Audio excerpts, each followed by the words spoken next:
Assalamualaikum guys. Hari ni Cik Am nak share cara pengiraan aircon mengikut kesesuaian saiz bilik. Isu dia pasang aircon tak sejuk. Aircon dah pasang tapi tak sejuk. Kenapa? Kenapa benda itu berlaku?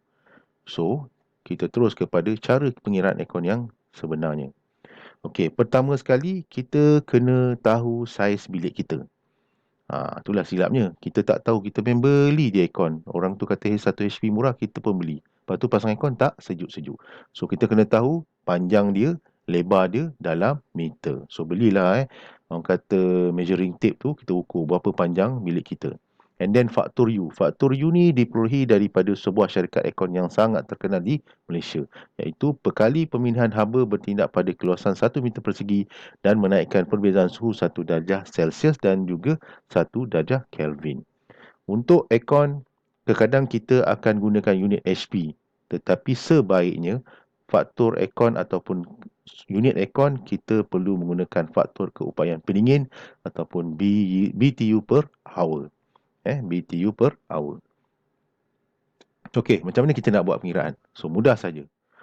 First step, kita dah tahu panjang lebar bilik kita 40 meter kali 20 meter.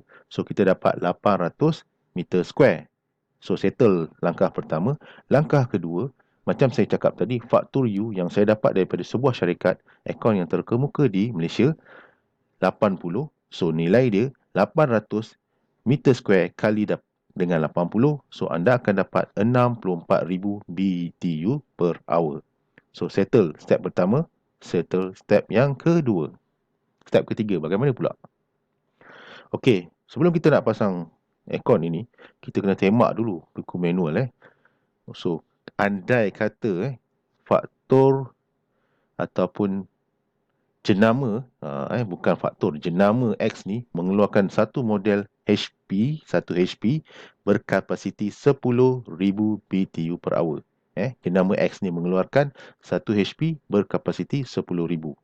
Okey, untuk kita dapat kesejukan, kalau kita tengok slide yang tadi, 64,000. So, satu aircon berkapasiti 1 HP dengan 10,000 BTU per hour. Untuk mendapat kesejukan yang baik, kita perlu 7 unit penyaman udara. So, daripada 64,000 untuk saiz bilik tu, cantik kita kena pakai 7 unit aircon 1 HP berkapasiti 10,000 per hour.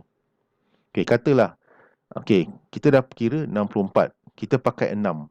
Kita pakai 6 aircon. So, total aircon itu dapat memberikan kita 60,000. So, ada lebih 4,000. So, aircon tadi orang kata tak dapat menyejukkan sepenuhnya untuk bilik berkapasiti 40 meter kali 20 meter. So, cantiknya, secara optimumnya, kita memerlukan 7 unit penyaman udara bagi bilik bersaiz 40 meter kali 20 meter sebab dia memberikan nilai kapasiti total 70,000 BTU per hour. Itu kalau kita menggunakan 1 HP dengan berkapasiti 10,000 BTU per hour.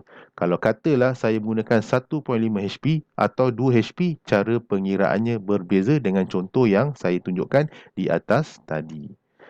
Ingat balik jenama X ini mengeluarkan modal 1 HP dengan berkapasiti 10,000 BTU per hour. Katalah kalau 1 HP berkapasiti 12,000, cara pengiraannya berbeza. Yang penting total nanti mesti dapat orang kata cover keseluruhan orang kata unit yang kita dapat ataupun BTU yang kita dapat untuk kita memilih aircon yang sesuai dengan bilik kita nanti.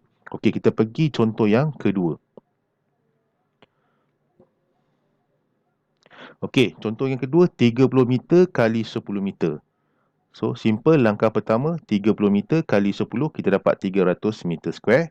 And then kali dengan faktor U bersamaan dengan 300 kali 80, anda akan dapat 24,000 BTU per hour.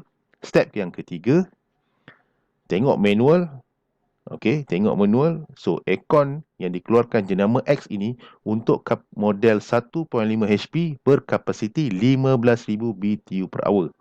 Okey, bilik ini untuk 30 meter kali 10 meter cukup pakai 2 unit aircon sahaja untuk 1.5 HP.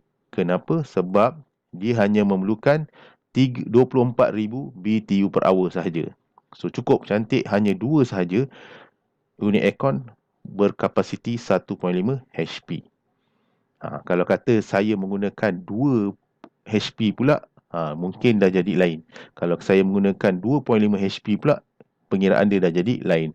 So kita kena faham, kita kena rujuk buku manual aircon yang kita nak pasang bilik itu. So benda ni anda boleh rujuk kepada salesman anda, macam mana, berapa kapasiti aircon anda. Sebab tu jangan kita pergi kedai just kita nak 1 HP, 1.5, 2.5 atau sebagainya.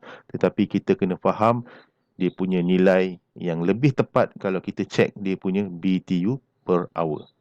Okey, saya harap dengan 2 contoh ini dapat memberi anda sedikit idea sebelum anda memasang aircon di rumah. Sekian sahaja. So jika ilmu ini orang kata memberi manfaat pada anda, so sharekan supaya lebih ramai orang faham cara nak kira aircon yang optimum. Okey guys, jangan lupa subscribe. Terima kasih.